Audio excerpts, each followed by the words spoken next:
belakang turunnya Al-Quran surah Al-Ahzab ayat 69.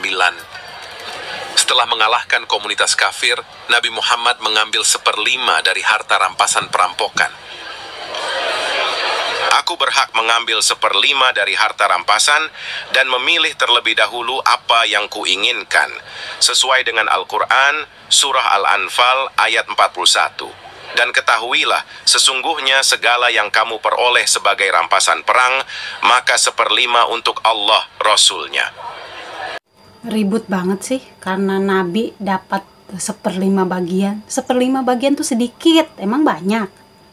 Setelah itu, Nabi Muhammad membagi sisa rampasan perampokan di antara para prajurit muslim. Pembagian harta jarahan ini tidak selalu berjalan lancar, karena semua pihak merasa berhak mendapatkan bagian yang lebih besar. Seorang lelaki muslim Ansar berkata, "Aku bekerja keras memerangi kafir, sampai hampir mati, tapi hanya ini yang kudapatkan. Sudah jelas bahwa pembagian harta rampasan ini tidak dilakukan dengan jalan Allah."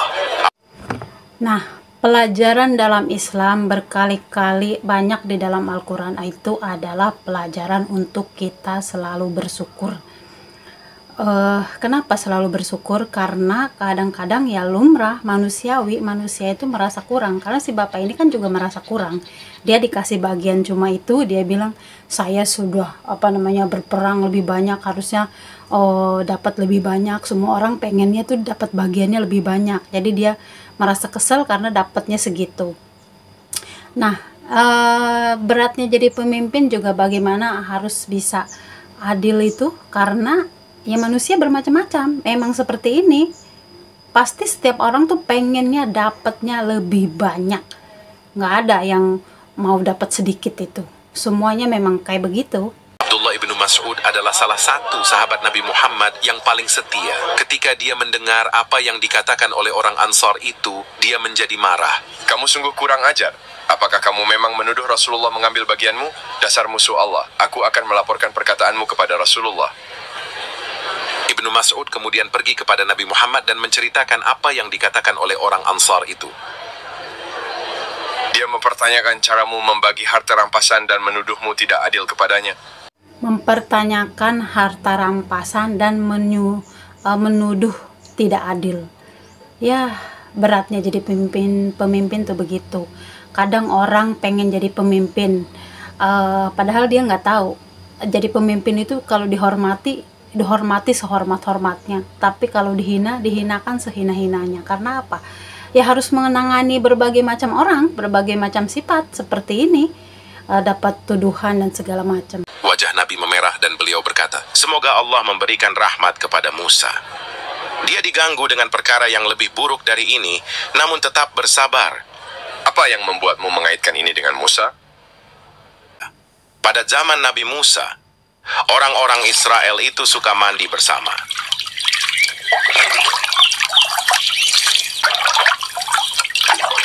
Oleh karena itu, mereka bisa melihat tubuh orang lain yang mandi bersama mereka. Berbeda dengan kebanyakan orang Israel, Nabi Musa lebih suka mandi sendirian. Hal ini menyebabkan banyak tuduhan miring yang digosipkan kepadanya. Tentu saja dia ogah mandi bersama kita karena tubuhnya cacat. Dia tentu menyembunyikan diri karena menderita cacat pada kulitnya. Mungkin kusta atau hernia di buah pelirnya atau cacat lainnya. Hah? Dia memiliki hernia di bagian tubuhnya yang itu? Sungguh menjijikkan. Tidak heran dia selalu ingin mandi sendirian. Nah, kenapa terkadang ada ungkapan bahwa fitnah lebih kejam dari pembunuhan? Ya ini sifat manusia itu nggak di mana-mana, nggak di negara mana, pokoknya seluruh dunia dah. Memang kita makhluk ciptaan Allah ya hampir sama saja. Jadi itu apa artinya? Suka menggosip, suka menjelekkan orang, suka memfitnah, sadar nggak sadar bahwa kadang-kadang juga orang itu tidak niat memfitnah, tidak niat menjelekkan orang juga karena misalkan terbawa karena gosip, karena omongan orang, bisa juga terbawa. Makanya sebisa mungkin tuh harus bisa mengerem dari diri sendiri gitulah ya. Jadi Ya begitu, gosip itu ada apa aja manusia itu digosipin siapa aja. Mereka tidak menyadari bahwa Allah menguping gosip fitnah mereka dan bahwa Allah ingin mengungkapkan kebenaran. Kalian anggap Allah itu manusia ya, sehingga dibilang menguping gosip.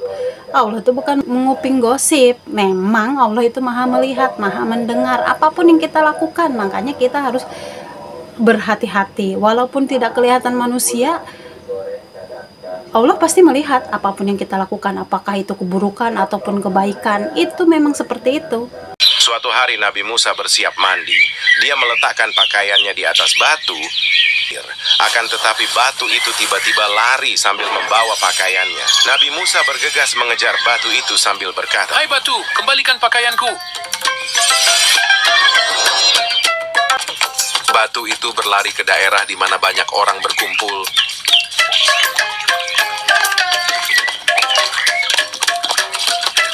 Sehingga orang-orang Israel melihat Musa tanpa pakaiannya.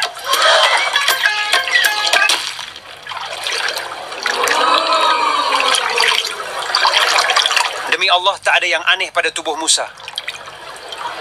Di mana kusta atau hernianya? Anunya begitu bagus dan sempurna. Disinilah kekuatan Allah ya. Nabi Musa saja, intinya seluruh nabi dan rasul itu pada masanya, pada zamannya itu banyak dipitnah, banyak disakitin, banyak dianiaya. Bukan cuma Nabi Muhammad saja, bahkan Nabi Musa. Betapa perjuangan mereka itu ibaratnya berat. Jadi seorang pemimpin itu memang pasti begitu, kena ibaratnya kena fitnahan, disakitin orang. Nabi Musa aja seorang pemalu yang cuma pengen mandi sendiri, dia digosipin macam-macam. Tapi Allah tidak tinggal diam. Allah kirimkan batu untuk mengambil pakaiannya, sehingga beliau akhirnya jadi telanjang, diperlihat oleh banyak orang bahwa di dalam tubuhnya itu bersih.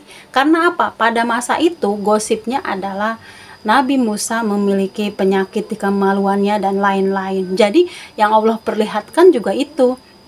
Nah, hikmahnya apa bagi kita?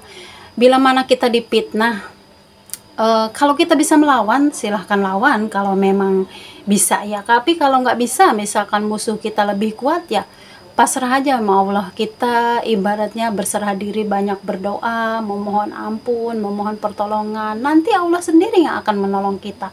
Seperti Nabi Musa ini, Allah sendiri yang menunjukkan kepada orang-orang itu bahwa Nabi Musa itu tidak seperti itu. Itu saking ibaratnya kita itu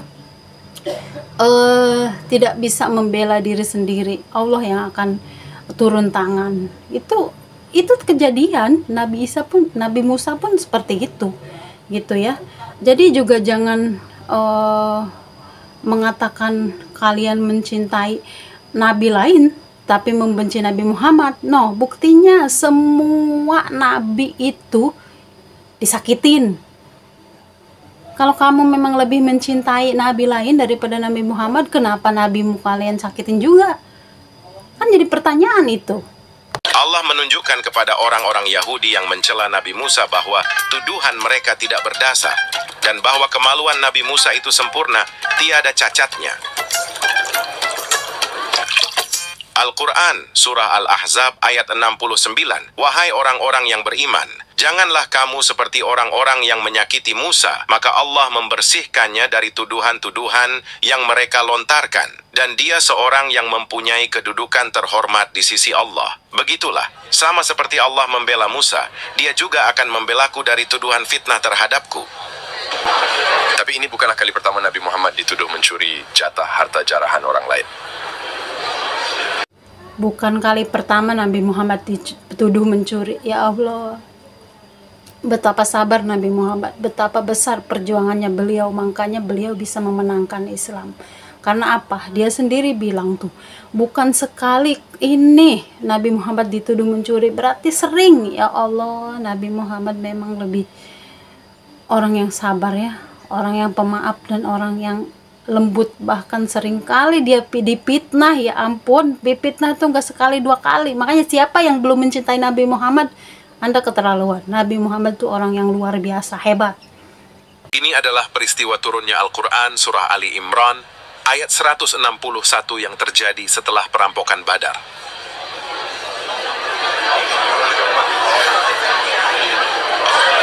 Sebuah jubah merah hilang dari kumpulan harta rampasan perampokan.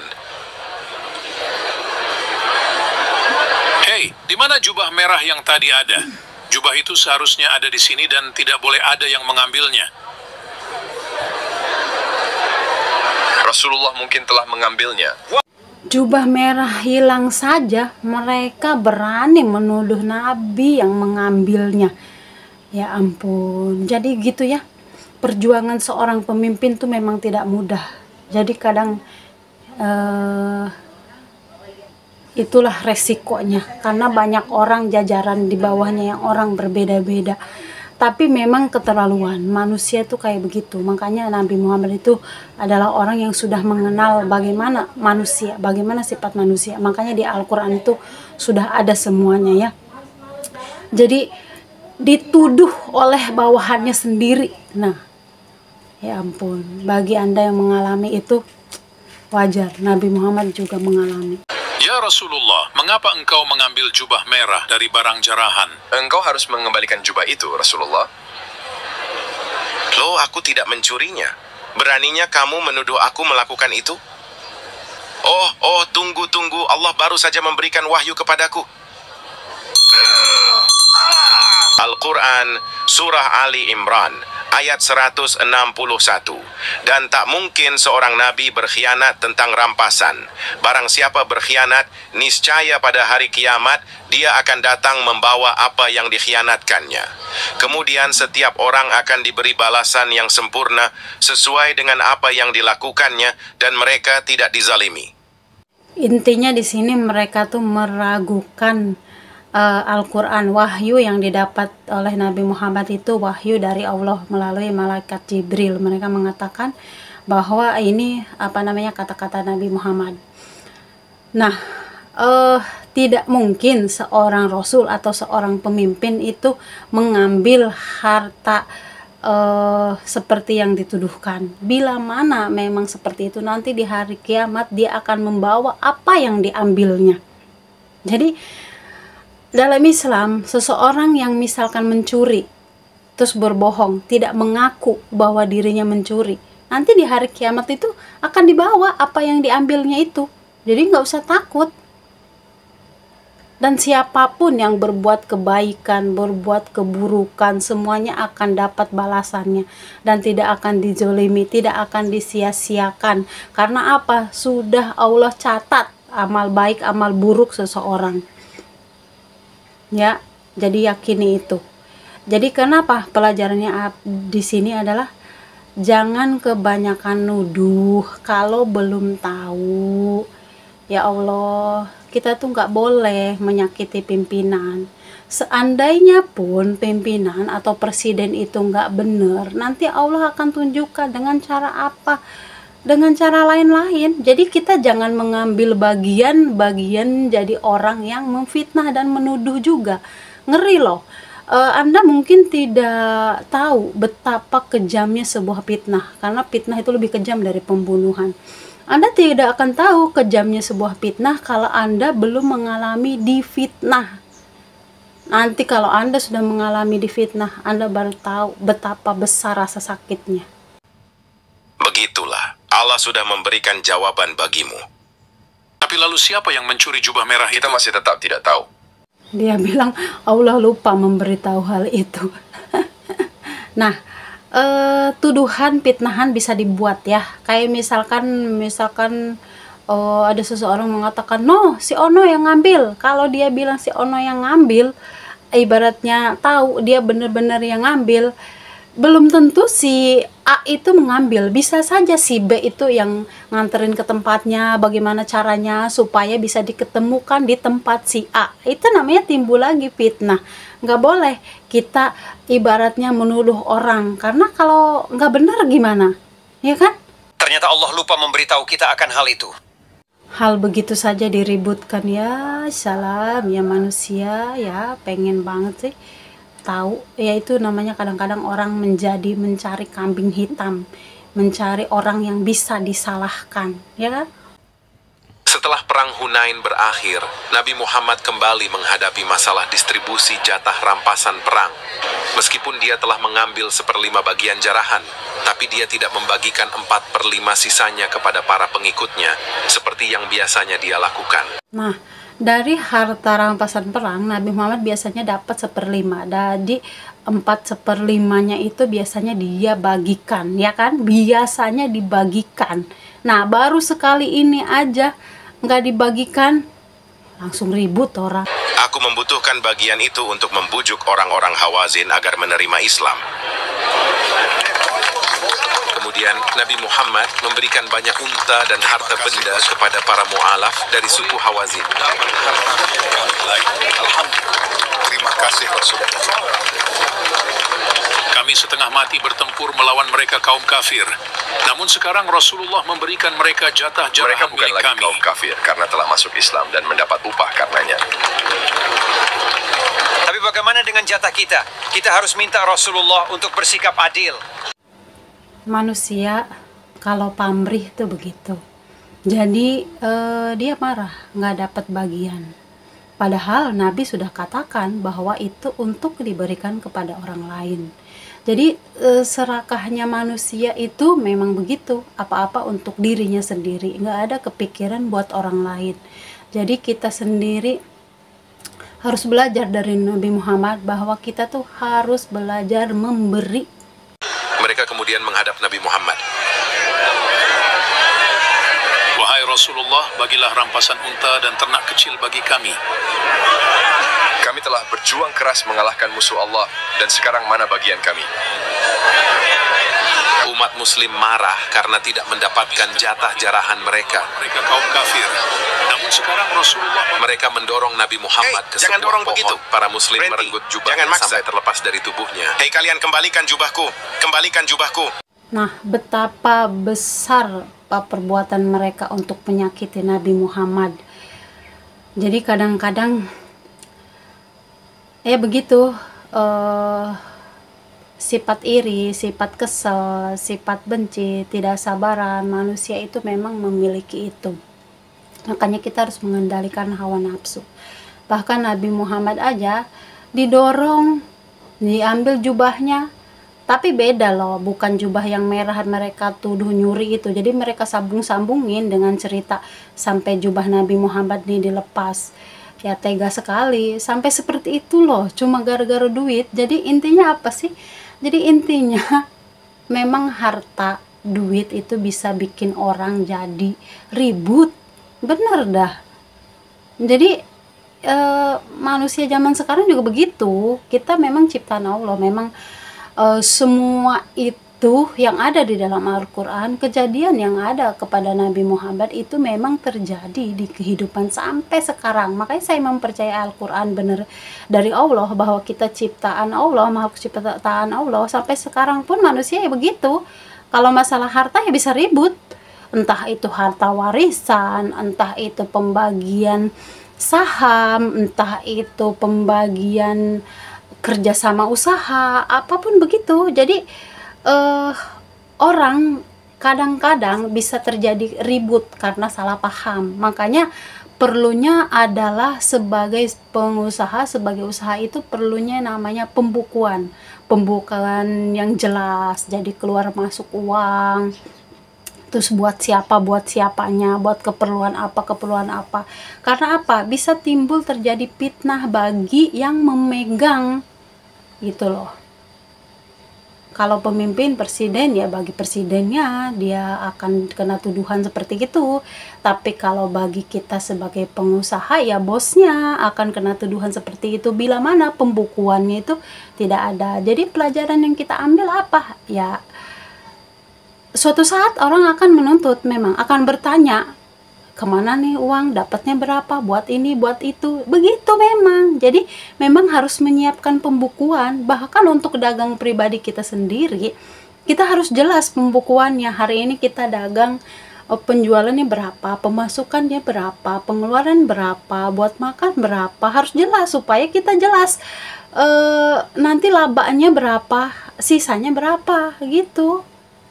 Aku tidak mengambil rampasan perangmu. Baik, baik. Aku akan memberikan 1/5 bagianku kepada kalian. Setelah mendengar janji bakal diberi khumus Nabi, para muslim mulai tenang kembali. Keterangan ini tertulis dalam The History of Al-Tabari, volume 9, halaman 31. Orang-orang mengikutinya sambil berkata, "Wahai Rasulullah, bagilah rampasan unta dan ternak kecil di antara kami," sampai mereka mendorong dia sebuah pohon dan jubahnya ditarik dari tubuhnya. Dia berkata, "Wahai orang-orang, kembalikanlah jubahku." Wahai orang-orang, demi Allah aku tidak mengambil apapun dari rampasan perangmu, bahkan sampai rambut ini, kecuali 1/5, dan 1/5 itu akan dikembalikan kepada kalian. Jadi Nabi dengan jelas berjanji kepada umat muslim bahwa dia akan memberikan bagian miliknya, yakni khumus, yang merupakan 1/5 dari rampasan perang kepada umat muslim. Tapi apakah Nabi memenuhi janjinya? Tentu saja tidak. Aku memutuskan untuk membujuk orang-orang Quraisy agar menerima Islam, apalagi mereka sudah membantuku dalam perang Hunain melawan suku Hawazin. Butuh banyak unta dan emas untuk menyenangkan orang Quraisy. Seperti biasa, Nabi membenarkan tindakannya dengan pesan ilahi dari Allah. Al-Quran Surah At-Taubah ayat 60, sesungguhnya zakat-zakat itu adalah untuk para mu'alaf yang dibujuk hatinya.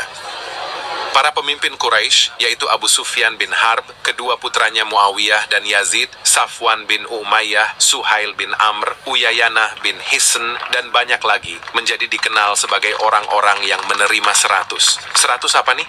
Aku memberikan 100 unta kepada masing-masing dari kalian. Makasih, terima kasih. Dan makin banyak lagi katanya. Ya alhamdulillah, berarti walaupun harta rampasan perang sama Nabi Muhammad itu dibagikan ke orang lain, bukan untuk diri sendiri.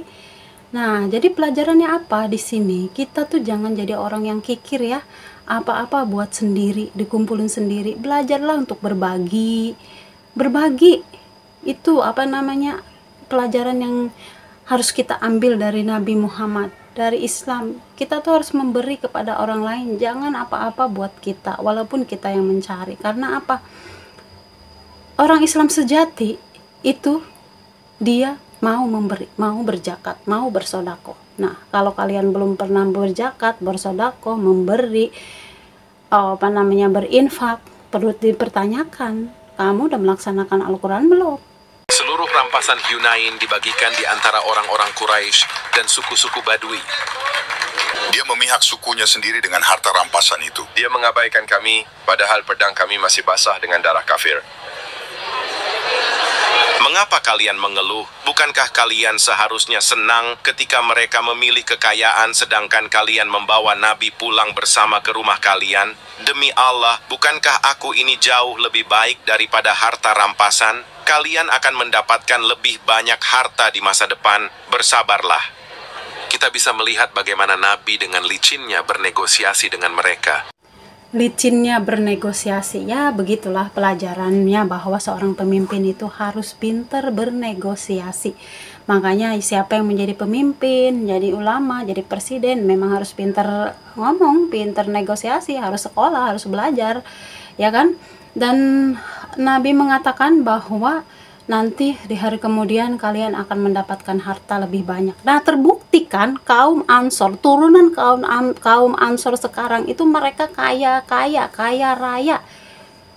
Pada dasarnya manusia itu memang kikir, pelit, bakhil gitu ya. Tidak mau mengeluarkan hartanya dari duitnya sendiri gitu loh. Padahal pelajaran yang Nabi Muhammad berikan, pelajaran yang Allah berikan bahwa kita itu harus memberi kepada orang lain. Kalau kayak sekarang misalkan ada tukang ngamen, ada orang-orang yang pak ogah gitu ya, walaupun terkadang ibaratnya sebel juga sih ada pak ogah misalkan malah bikin macet. Cuman kalau saya masih berpikirnya lebih bagus, walaupun mereka menjadi Pak Ogah di pinggir jalan, ya itu lebih bagus daripada nganggur. Emang gak capek itu jadi Pak Ogah berdiri lama seharian kepanasan, kehujanan? Capek, mereka mau ngerjain gitu loh, walaupun cuma dapat dari orang 1.000, 2.000 doang mereka kumpulin. Itu lebih baik daripada nganggur. Jadi ibaratnya, jadi jangan segan-segan kita untuk memberi. Siapa aja yang datang kepada kita, kasih aja tuh, nggak perlu banyak-banyak gitu loh. 1.000, 2.000 juga mereka tidak akan gimana-gimana, ya nggak apa-apa, namanya juga pemberian, bersyukur. Nah ini yang belum manusia pahami kadang-kadang, bahwa bersodakoh itu, memberi itu malah akan membuat kita kaya. Orang yang kita beri, dia cuma mendapatkan kenyangnya. Dia dapat uang, entah dia buat beli makan, entah dia buat bayar kontrakan, ataupun buat bayar sekolah. Beda ya, misalkan orang yang mau buat apa, yaitu hak dia, namanya udah jadi duit dia. Tapi kita yang memberinya, kita dapat berkahnya, dapat doanya. Malah uang yang kita beri, kita bisa mendapatkan lebih banyak lagi dari kita. Kita pun bisa jadi dikenal orang yang baik. Kalau orang itu sedang berdoa kepada Allah, dia akan mendoakan kita tanpa sengaja. Kita pun bisnis kita akan lancar, segala apa yang kita lakukan mudah saja. Anda belum percaya? Makanya lihat, orang-orang yang banyak memberi itu cenderung lebih kaya. Memang ada orang yang gak suka memberi itu kaya juga. Misalkan dia duitnya medit ya untuk diri sendiri, bisa juga kaya. Tapi hatinya miskin, kurang mulu. Dan dikenal orang apa? Ih, dia mah pelit, dia mah medit, koret gitu. Orang terkenalnya begitu kenalnya. Jadi gak ada kebaikan yang orang kenal dari dia. Tapi kalau kita baik, banyak memberi seperti yang Allah perintahkan, orang yang banyak memberi, banyak yang sodakoh itu lebih kaya. Tangan di atas lebih baik daripada tangan di bawah. Makanya, tapi apa-apa juga harus ikhlas ya. Memberi juga harus ikhlas. Jangan mengharapkan orang itu membalas kebaikan kita. Biar Allah yang membalas. Dengan cara apa?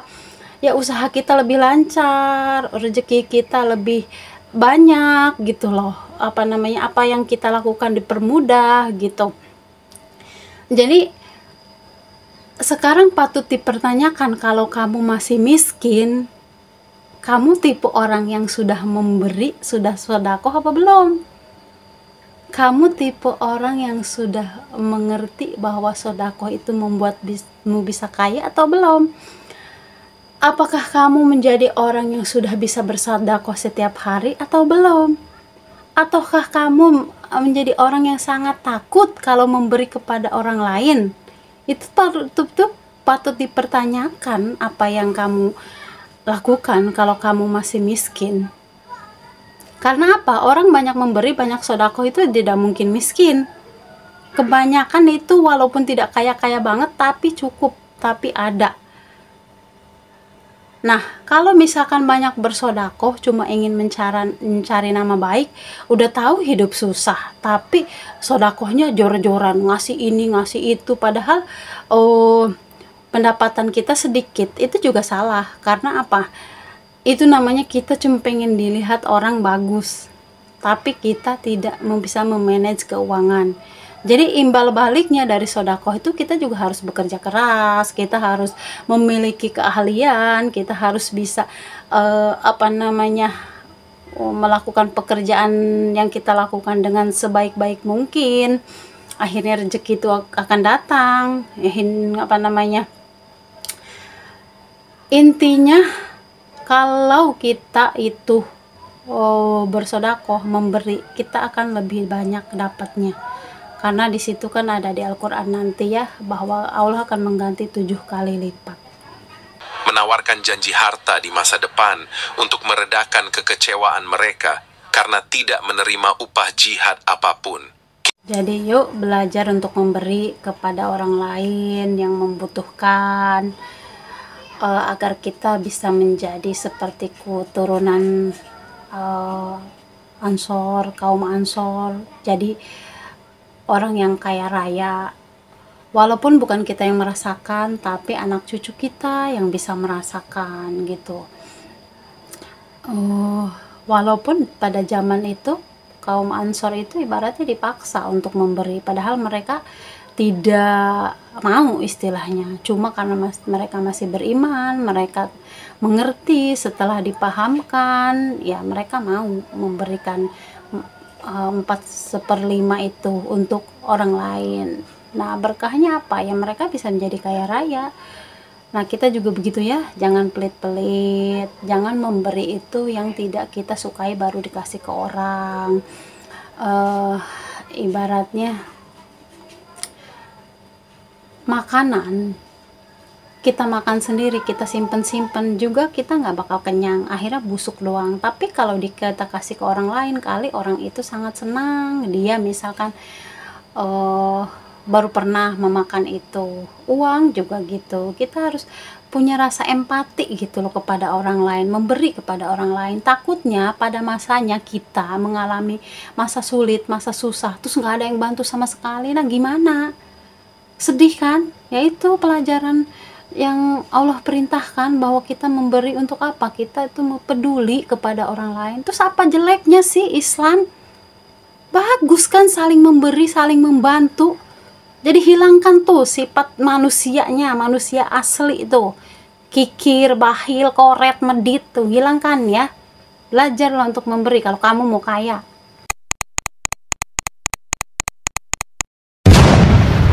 Selamat datang di channel Maisa Terapis Pijat. Ahli urat, ahli cedera, edukasi, motivasi, hiburan, healing terbaik, cara memiliki kesadaran diri. Subscribe channel, like, share, tekan tombol loncengnya. Seperti aku.